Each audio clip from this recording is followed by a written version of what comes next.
السلام عليكم ورحمة الله. نحمده ونصلي على رسوله الكريم. أما بعد، أعوذ بالله من الشيطان الرجيم. بسم الله الرحمن الرحيم. يا أيها الذين آمنوا كتب عليكم الصيام كما كتب على الذين من قبلكم لعلكم تتقون، أو كما قال النبي صلى الله عليه وسلم. عن أبي هريرة رضي الله تعالى عنه قال النبي صلى الله عليه وسلم: من صام رمضان إيمانا واحتسابا غفر له ما تقدم من ذنبه. رواه البخاري। সুধীবৃন্দ, আজকে কয়েকটি কথা এই রমজানুল মুবারককে সামনে রেখে আপনাদের উদ্দেশ্যে, সারা পৃথিবীর মানব জাতির উদ্দেশ্যে পর্যবেক্ষণ করব এবং আপনাদের দৃষ্টি আকর্ষণ করব যে আল্লাহ রাব্বুল আলামিন রমজানের বিধান কেন দিলেন এবং রমজানের রোজা রেখে কি ফজিলত, কি গুরুত্ব, কি পুণ্য রয়েছে, আর যদি না রাখি তার অপকারিতা কি, তার ক্ষতিটা কি, সংক্ষিপ্তভাবে কয়েকটি কথা বলবো।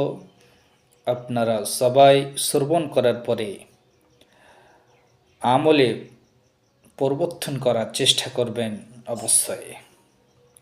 শ্রোতৃবৃন্দ, আল্লাহ রাব্বুল আলামিনের ৯৯টি নাম রয়েছে, তার মধ্যে একটি গুণবাচক নাম আল হাকিম, মহাবৈজ্ঞানিক, মহাপ্রজ্ঞময়, মহাজ্ঞানী। আল্লাহ রাব্বুল আলামিন এতটাই জ্ঞানী যে ইসলামের কোনো বিধান, ইসলামের কোনো আইন যখন বান্দার উপরে লাগু করেন সেটা হঠাৎ করে নয়, তার একটা প্রসেস আছে, তার একটা নীতি আছে। ধীরে ধীরে, স্টেপ বাই স্টেপ আল্লাহ রাব্বুল আলামিন ইসলামের বিধানকে মানুষদের উপরে লাগু করেন। যেমনটি রমজান মাসের রোজা আল্লাহ রাব্বুল আলামিন ফরজ করলেন, তবে ফরজ করার আগেই আমরা যদি রোজার ইতিহাস দেখি তাহলে বুঝতে পারবো যে রমজান মাসের রোজা একেবারেই ফরজ হয়নি। First step, as you know that Muhammad sallallahu alaihi wasallam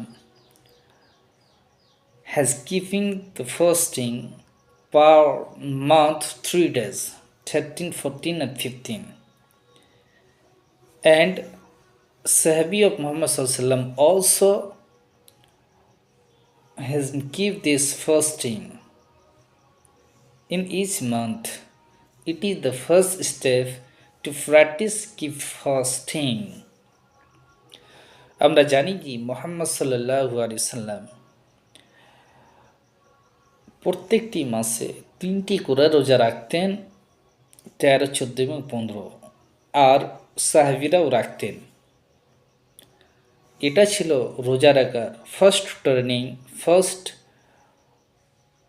practice, যাতে করে মানুষেরা অনাহারে থাকতে পারে, পানাহার না করে থাকতে পারে, আর যে জিনিসগুলিকে আল্লাহ রাব্বুল আলামিন অন্য দিনে হালাল করেছেন সেগুলি থেকে বিরত থাকতে পারে। সেকেন্ড পর্যায় হচ্ছে, সেকেন্ড স্টেপ হচ্ছে যে জাহেলিয়াতের যুগে মানুষেরা ইয়ামে আশুরার দিনে রোজা রাখত। নবী সাল্লাল্লাহু আলাইহি ওয়াসাল্লাম যখন মক্কা থেকে মদিনা গেলেন, সেখানে দেখলেন যে ইহুদিরা ইয়ামে আশুরার দিনে রোজা রেখেছেন। নবী সাল্লাল্লাহু আলাইহি ওয়াসাল্লাম তাদেরকে জিজ্ঞাসা করলেন যে আজকের দিনে তোমরা রোজা পালন কেন করছো, সাধনা কেন করছো? তিনারা বললেন যে আজকের দিনে আল্লাহ সুবহানাহু ওয়া তাআলা হযরত মূসা আলাইহিস সালামকে ফিরআউনের হাত থেকে পরিত্রাণ দিয়েছিলেন, মুক্তি দিয়েছিলেন, সেটাকে স্মরণার্থে আজকের দিনে আমরা রোজা রাখি।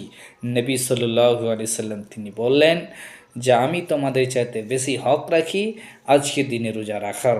তাই নবী সাল্লাল্লাহু আলাইহি সাল্লাম রাখলেন এবং সাহাবীরাও রাখলেন। এটা ছিল সেকেন্ড স্টেপ টু কি ফাস্টিং। থার্ড স্টেপ হচ্ছে যে আল্লাহ রাব্বুল আলামিন রোজাকে ফরজ করলেন, এরপরও ছুট দিলেন যে যারা চাইবে রোজা রাখবে আর যারা চাইবে না রোজা রাখবে না, অর্থাৎ মিসকিনকে খাদ্য কিনিয়ে সেটা তারা পূরণ করবে। তবে আল্লাহ রাব্বুল আলামিন সেখানে বললেন আনতাসুমু খায়রুল লাকুম, যদি তোমরা রোজা রাখো এটা তোমাদের জন্য উত্তম, তোমাদের জন্য কল্যাণকর, তোমার জন্য ওয়েলফেয়ার।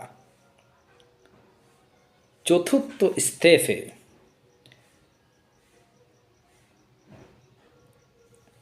আল্লাহ রাব্বুল আলামিন রোজাকে ফরজ করলেন এবং খুব কঠিন ভাষায় বললেন যে শৈশব অবস্থায়, সম্বল অবস্থায়, ভালো অবস্থায় যদি কেউ রোজার মাসকে পায় তাকে রোজা রাখতেই হবে, কোনো অজুহাত চলবে না।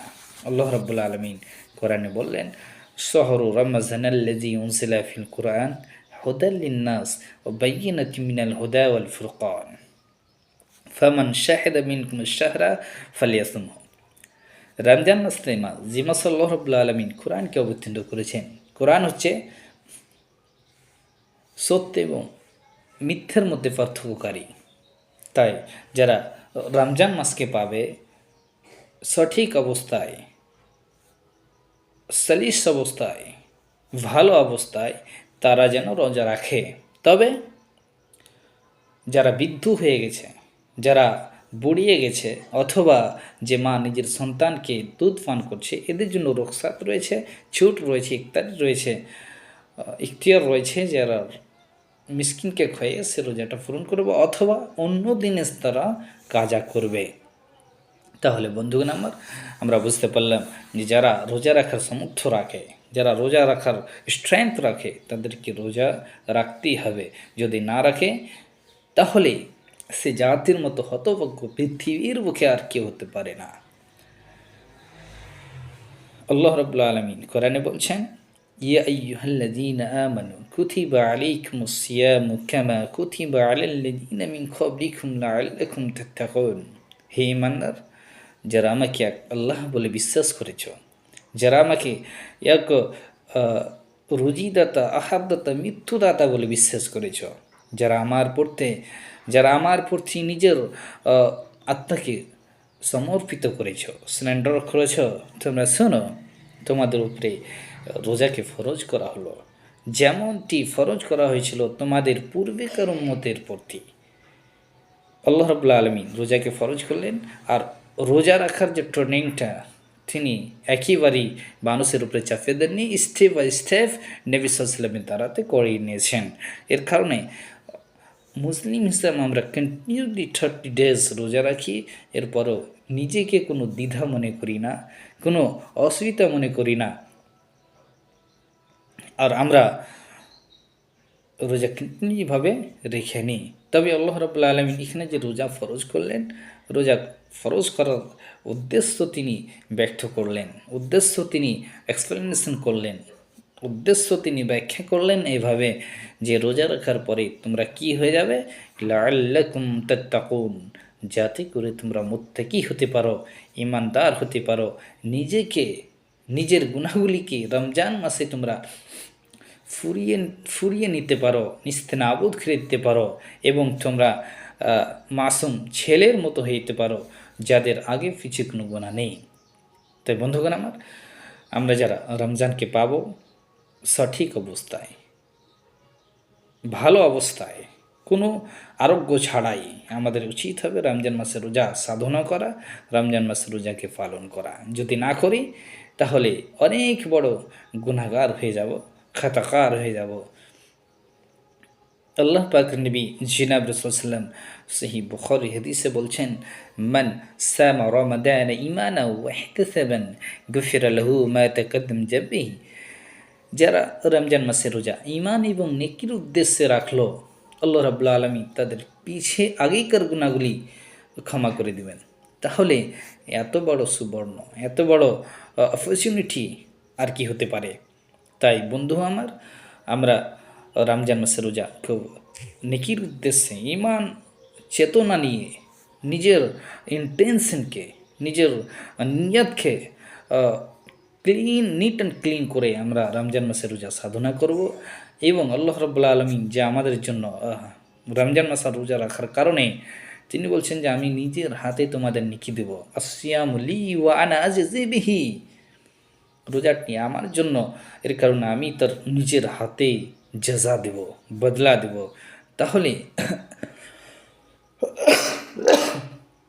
আল্লাহ রাব্বুল আলামিন যেখানে সিয়াম খালিদকে পছন্দ করেন, নিজের হাতে বদলা দিবেন, তাহলে এর চাইতে সুবর্ণ সুযোগ আর কি হতে পারে? তাই বন্ধুগণ আমার, আমরা যারা জীবিত রয়েছি, আমরা যারা সম্বল অবস্থায় রয়েছি, আমরা যারা ভালো অবস্থায় রয়েছি, আমরা অবশ্যই রমজান মাসে রোজা সাধনা করার চেষ্টা করব। আল্লাহ রাব্বুল আলামিন যেন আমাদের সবাইকে তৌফিক দেন এবং আমরা নিজের বদঅভ্যাসগুলি, নোংরামিগুলি, অন্যায়গুলি আমরা যেন বর্জন করতে পারি, ত্যাগ হতে পারি এ রমজান মাসে, আর নিজেকে শুধরে পারি। আল্লাহ রাব্বুল আলামিন যেন তৌফিক দেন। কয়েকটি কথা আমি আপনাদের সামনে শেয়ার করলাম কোরআন হাদিসের রোশনীতে রমজান মুবারক ফজিলত এবং এর গুরুত্ব, এবং রমজানের রোজাকে আল্লাহ রাব্বুল আলামিন যে ফরজ করলেন এটা একেবারেই নয়, স্টেপ বাই স্টেপ, যাতে করে বান্দার রমজান মাসের রোজা রাখতে কোনো অসুবিধা না হয়। আসসালামু আলাইকুম ওয়া রাহমাতুল্লাহি ওয়া বারাকাতুহু।